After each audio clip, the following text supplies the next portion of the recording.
Hello again, friends, and you are my friends, and we're here to discuss the potential link, rumour, signing of Lyle Foster from Burnley. If you've not heard the news, it's a loan move potentially with an obligation of a buy of 25 million. And I'm joined this time by Jacob, who's put a wonderful Twitter thread together last year, actually, on Burnley striker Lyle Foster. So I thought I'd sit down with Jacob and grab his thoughts. Jacob, thanks for joining me.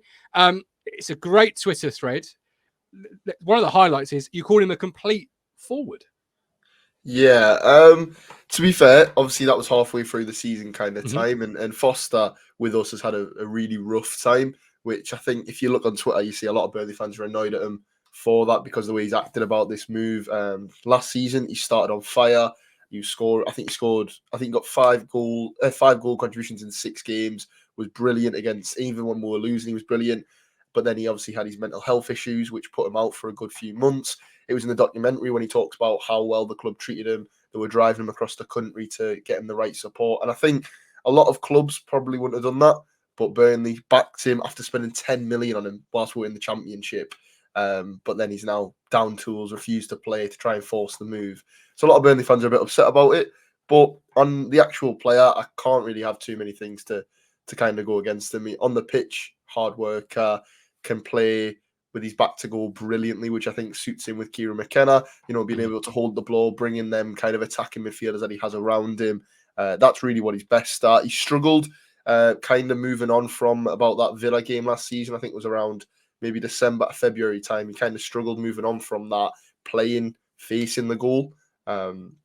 He's not really been as good as he kind of started the season running at the goalkeeper, getting him beyond, but his hold-up plays significantly improved, even just over the summer.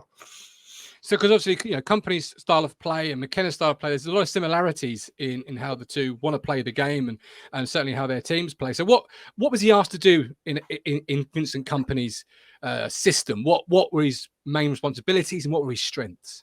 Well, really, it was the same thing. Really, we had, again, like you did, you kind of have them 3 attacking midfielders who have a lot of pressure on maybe getting more of the goals than necessarily the striker does. It's not about one player just scoring goals. It was like that in the Championship with us. And when we moved to the Premier League, it was the exact same. So a lot of what Foster was doing was coming a little bit deeper to kind of get on the ball, bring in them other players into play. And that's what he did really, really well. And that's what he's really good at for me. He's strong.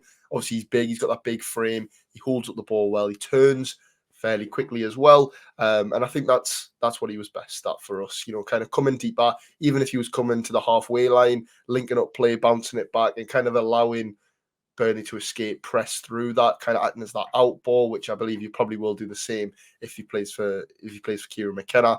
But his strengths really for me were definitely his movement at times. He started when he first came. A lot of people said his movement wasn't good enough, and it wasn't. I think he scored 1 goal in 11 games in the Championship when we first signed him after spending 10 million on him in the January window. But Company had said we signed him then, so we didn't have to pay 30 million when we went to the Premier League, which I suppose is what you are doing now. But yeah, so I think his strengths are probably his movement, as I've said, his hold-up play. It's definitely, as I've already said, I've already said it quite a lot. That's definitely his key kind of thing for me.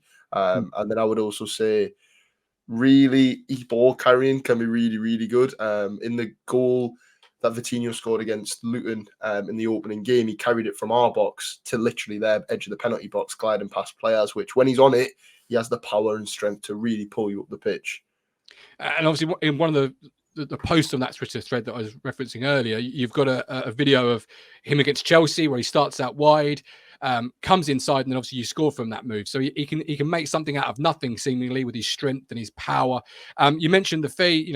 Vincent Kompany saying we paid it now, so we don't have to pay 30 million. Well, this is a loan move, we believe, with an obligation to buy at 25 million.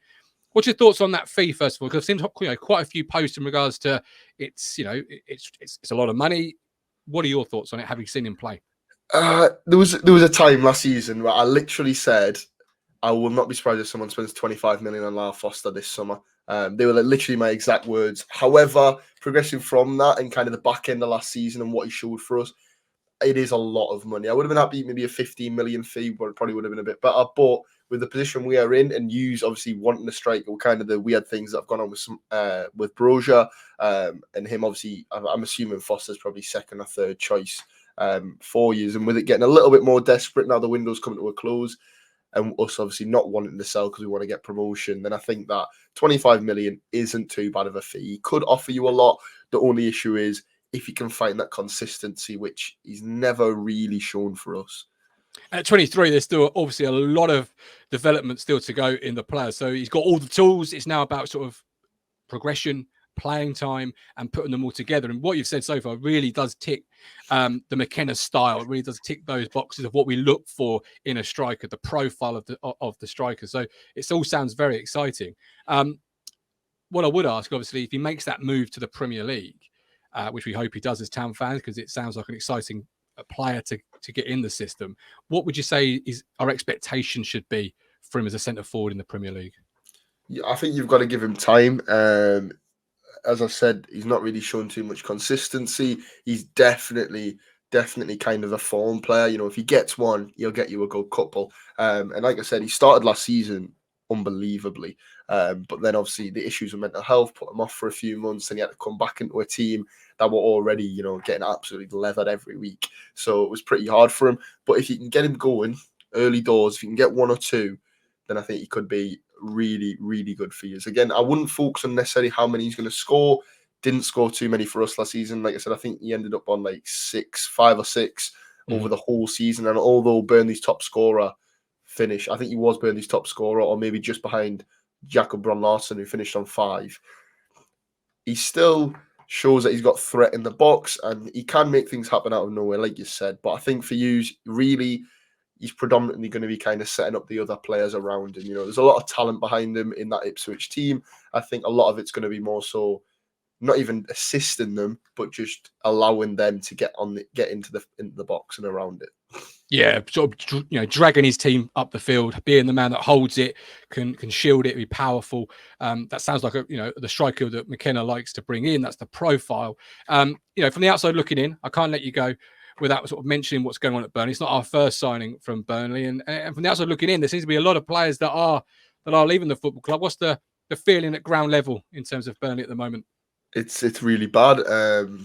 There's a lot of things like we don't know if it's asset stripping before the sell. We don't know if it's them just trying to reset to the original 5-year plan that we were told was kind of a thing when company first came, because we were always told that we went up a season before they wanted to go up. When we went up with company, they wanted another season to develop them young lads that we had and then go up with that team, which then obviously meant that we had to buy loads of young players, which we did, and we've turned mass profits on pretty much everyone. I mean, Odebert for 12 million euros, been sold for 30 million pounds. You know, Collie Osho, we bought him for 2 million euros. It looks like we're going to sell him for 25 million pounds, and things like that. But it's hard to see as well, especially when we started the season so well with these players, for them to then, a few of them down tools to try and force moves like Foster's done. It does hurt, especially when we've got the derby on Saturday as well. You know, Blackburn at home, when we don't actually know who's even going to be in the squad. We've signed a few lads like Hannibal, which I think are solid signings for this level, but it's really, really scary. And I think no one really knows what's going on. And obviously the club can't really, well, they're not owed to make a statement. You know, he doesn't have to come out and tell what's going on, which I guess is a bad thing because people just want clarity. But yeah, it's definitely worrying, and I'm really interested in Ipswich looking at how bad we were last season and going, you know what, we'll take the spine of that team.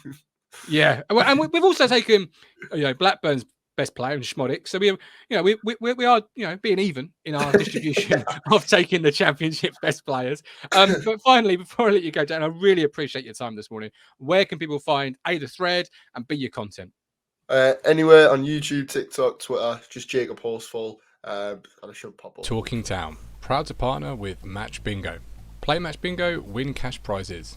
And each time you play, support the crucial work of the East Anglian Air Ambulance. Download the app through your App Store or Google Play or however you get your apps. Match Bingo.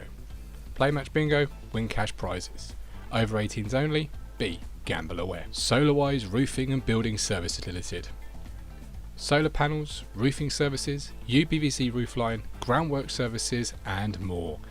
Call 01206 628 544, that's 01206 628 544, or visit solarwiseroofingandbuilding.co.uk. Stowmarket Osteopaths.